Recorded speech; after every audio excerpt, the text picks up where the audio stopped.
जब उस औरत ने देखा कि उस लड़के ने न सिर्फ आसानी से डिवोर्स एग्रीमेंट पर साइन कर दिया बल्कि उसमें घर छोड़ने की इजाजत देने वाले क्लॉज भी जोड़ दिए, तो उसे एहसास हुआ कि वह उसके लिए जरूरी नहीं था। उसे उसी रात अपने सारे डॉक्यूमेंट्स लेकर होटल जाते देखकर वह घबरा गई। मेरा मतलब तुम्हें पागल करना नहीं था। पता चला कि आज ज़ियाओ हुओ और उसकी पत्नी की शादी की 5वीं सालगिरह थी।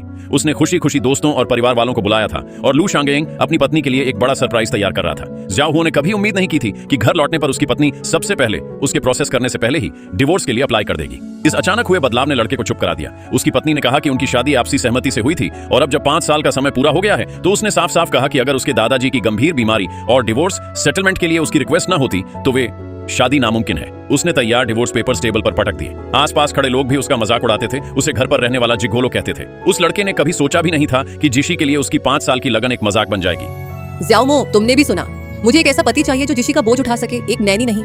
जब तक उसने अपनी सफेद चांदनी को एक तरफ खड़ा नहीं देखा तब तक लड़के को सब कुछ साफ साफ समझ आ गया था। उसकी पत्नी तियान बुझी ने मुआवजे के तौर पर 20 मिलियन देने की पेशकश की। उसे क्या पता था कि उस लड़के ने उस मुआवजे से कहीं ज्यादा वजह से अपनी मर्जी से एक कोठे में 5 साल बेइज्जती झेली थी। यह देखकर बाई युगवांग ने लड़के को लालची होने के लिए डांटा, यह सोचकर कि उसके पास पैसे कम हैं। वह आगे बढ़ी और चिल्लाई कि वह औरत उसे हर महीने 50,000 युआन देती है, जो कुल मिलाकर उसके पास पूरे 3 मिलियन थे। लेकिन उसे पता नहीं था कि सारा पैसा उसकी पत्नी की सेहत सुधारने के लिए दवा खरीदने में खर्च हो गया। ये जानते हुए कि वह गलत थी, पत्नी ने अपने दादाजी की जान बचाने वाली मेहरबानी का जिक्र किया।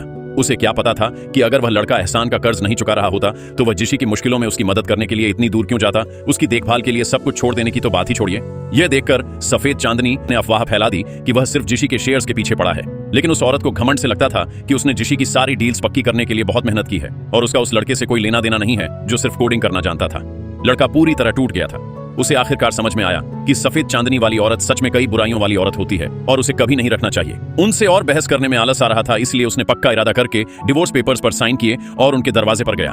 उन्होंने देखा कि लड़के ने न सिर्फ डिवोर्स पेपर्स पर साइन किए थे बल्कि जानबूझकर एक क्लॉज भी जोड़ दिया था कि वह खाली हाथ जाएगा। औरत को एहसास हुआ कि उसने क्या खोया है, तो उस लड़के ने तुरंत उससे कहा कि वह 20 मिलियन युआन के मुआवजे में से एक भी पैसा नहीं लेगा, क्योंकि यह जी परिवार का सारा कर्ज चुकाना है। उसने कहा कि वह जी परिवार से सारे रिश्ते पूरी तरह तोड़ देगा। इस घटना के बाद उस लड़के ने अपना खुद का बिजनेस शुरू करने की कसम खाई, एक जानी मानी regional internet technology service company बनाई और औरत को यह दिखाने का पक्का इरादा किया कि एक आदमी की इज्जत की कोई कीमत नहीं होती।